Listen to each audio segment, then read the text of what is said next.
Hey all, Heretic here with another Hearthstone Battlegrounds Player's Guide, and I'm here to bring the information you need to help you win with Ragnaros the Firelord. So get comfy and let's dive in. Now Rag is a little different as his hero power comes in two forms. First, you're going to get Die Insects, and this is a passive hero power that reads, after you kill 25 minions and you get Sulphurous. This is typically going to happen between turn 6 and 8 if you're lucky. Any later than that, you are in a little bit of trouble. The Sulphurous will read, passive, at the end of your turn, give your left and rightmost minions +3/+3. Now this is great. The sooner you can get this, obviously, the better, because you start buffing those minions, you start getting the extra value. It's just really good. The earlier you complete this, though, the more tempo you're going to gain, and it's just really, really good. So anything you can to squeeze out extra kills, you want those early kills more than you want to find direction, because completing that quest is going to make it a lot easier to find a functional direction for you. And next, we have his buddy Lucifron, who is a tier 4 5/3 neutral minion that reads, your end of turn effects trigger twice. Now this is pretty easy. Basically, anything you have end of turn effect from various minions and your hero power will trigger twice. Sometimes you will get the buddy before you complete your quest, but once you complete the quest, it'll start working. But this is good basically for the entire game. This is kind of the trick with Rag. This is what you're trying to do. You're trying to get this buddy online. You're trying to get the quest done.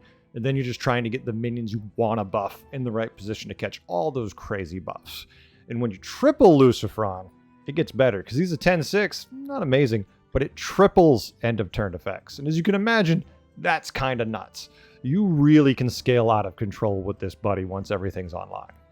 When it comes to tiering with Rag, easy. Do Warrior Curve. Basically, do as much damage as you possibly can with the minions you have to get that buddy online as fast as you can, while killing as many of the enemy minions as possible, preferably, obviously, all of them. Now we're in the fun with Ragnaros, the minions you want, the minions that do that work. So, of course, anything Divine Shield. If you're going to be buffing minions, especially if they're on the right and leftmost minions, maybe it's a taunt with Divine Shield, if it's a minion hitting just on your left, those are all great. Give them all the buffs you can, they're going to do some work for you. Next, obvious, Cave Hydra, Foe Reaper. Once you get these online, the continuous buffing on them, especially once the buddy's online, can make them grow incredibly fast. You could make them grow obscenely fast if you get enough minions rolling at once. It's fantastic.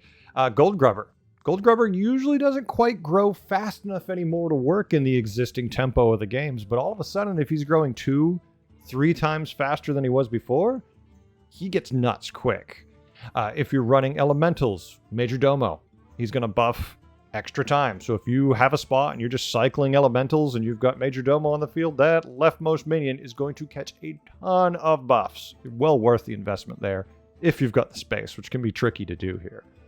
Mithrax. Menagerie is kind of where Rag truly shines. If you can get Menagerie going and you've got a Mithrax in that board, and once that buddy is gold, oh my god, this thing's going to get bonkers big. It's a lot of fun. Lightfang Enforcer, same deal. It's going to buff the entire board if you're running, Menagerie, and it's just going to go nuts. It is quite effective, and once the buddy's gold, it's staggering how quick you get. Fellbat, if you're running demons and you just want one in your Menagerie, a Fellbat is phenomenal because it's going to grow twice as fast. As long as there's enough minions in the lobby to eat, you're all set. Countering Rag. Tricky because you know where his power is going to be in the right and leftmost minions, but you also know if he's running, any kind of Menagerie, it's just going to typically get bonkers to begin with, especially the later the game gets. You definitely want him out of the lobby as quick as you can. Basically play a typical game of BGs, but just be aware of a couple things. Be in mind, at any point he can get a cleave. If cleaves are in the game, they're going to get big quick, so play around cleaves. He's probably going to have a taunt with Divine Shield if he can.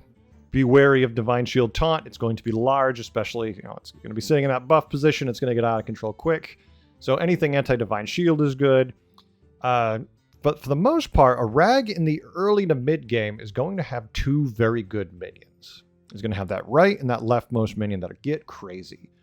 But for a while there, the center of that board is squishy as all get out. So if you can get past the taunt, and if you can survive the leftmost minion, the inner part of that board's kind of squishy. And unless he's running a full Divine Shield comp, which he can, poison he's very susceptible to because it's just big minions. So if you can knock all those shields off and murder them, his buddy is not going to be much of a threat. He's probably going to have a Light Fang. That buddy, there's going to be buff minions that by themselves will never get big and never be good. So you just have to deal with those cornerstone minions that are so good, and then you can murder the rest of his board. So just take action to deal with whatever type they are the best you can.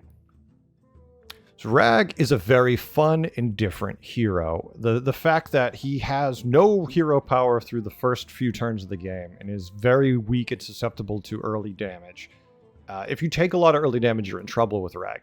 But if you can survive, if you can get to the late game, you can just run away with the game. If your game goes excessively long, it's one of those 16, heaven forbid, 20 turn games, your stats are through the friggin' roof. You are going to be a monster in every regard. So it is quite a lot of fun. If you can survive past turn 12 with this board, you can do some nutty, cool things. The trick is surviving to get there. But if you can, he's well worth the play. He's a lot of fun. He has some weaknesses, but the longer the game goes, the less those weaknesses matter, if at all. So really, enjoy Rag. Give him a shot. I think he's worth your time. He's a lot of fun. Is he the best hero? No. Is he a fun hero? Yes. In the end, I've attached a link with some gameplay if you're hoping to see how I piloted them. Stay tuned. I have more guides on the way, and I hope you learned a few things today and had a good time. I know I did. Bye.